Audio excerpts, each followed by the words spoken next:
સમાચાર પર નજર કરીએ તો સમાચાર મહેસાણાથી મળી રહ્યા છે। ગાયક કાજલ મહેરિયાના છૂટાછેડાની ખોટી અરજી। છૂટાછેડાની ખોટી અરજી કરનાર વિરુદ્ધ તપાસ કરવા પોલીસમાં અરજી।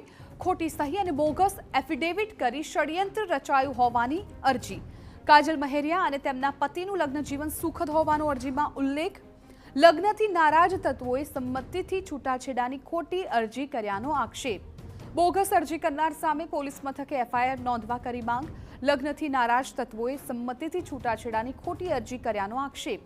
મહેસાણા કોર્ટમાં કાજલ મહેરિયાની બોગસ ડિવોર્સ અરજીથી હવે વિવાદ થયો।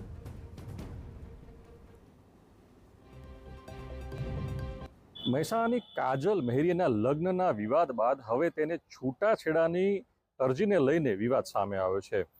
મહેસાણા એ ડિવિઝનમાં કાજલ મહેરિયા એવી અરજી કરી છે કે તેના નામે કોઈએ ખોટું એફિડેવિટ કરી વકીલ મારફતે મહેસાણા ફેમિલી કોર્ટમાં છૂટાછેડાનો દાવો દાખલ કરી દીધો।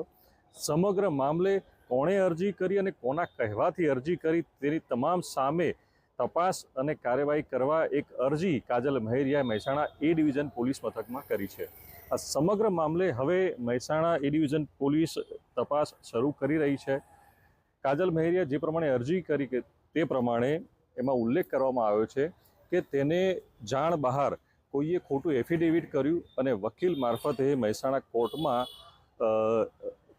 તેમના પતિ પત્ની કે જેમનું લગ્ન જીવન સુખદ છે અને શાંતિથી લગ્ન જીવન પસાર પણ કરી રહ્યા છે, છતાં કોઈ અજાણા શખ્સ દ્વારા આ પ્રકારની કોઈ અરજી કરી ફેમિલી કોર્ટમાં કેસ દાખલ કરી દેવામાં આવ્યો। આ સમગ્ર મામલે તેઓ દ્વારા કોર્ટમાં રજૂઆત પણ કરી દેવામાં આવી છે કે તેમનું લગ્ન જીવન સુખદ છે અને તેઓ છૂટાછેડા લેવા માગતા નથી, પરંતુ આ જે સમગ્ર જે મામલો છે અને ખોટી રીતે તેમના છૂટાછેડા લેવડાવવા માટે કોર્ટમાં કેસ દાખલ કરવા બાબતે તપાસ માટે એ ડિવિઝનમાં અરજી કરી છે અને સમગ્ર મામલે કાયદેસરની કાર્યવાહી કરવા માંગ પણ કરી છે। આ સમગ્ર મામલે હજુ સુધી કાજલ મહેરિયાએ સત્તાવાર કોઈ નિવેદન આપ્યું નથી અને બીજી તરફ પોલીસ વિભાગ દ્વારા પણ જ્યાં સુધી કાયદેસરની ફરિયાદ દાખલ ન થાય ત્યાં સુધી કોઈ નિવેદન આપવાની ના કહી રહ્યા છે। મહેસાણાથી મનીષ મિસ્ત્રી, TV9।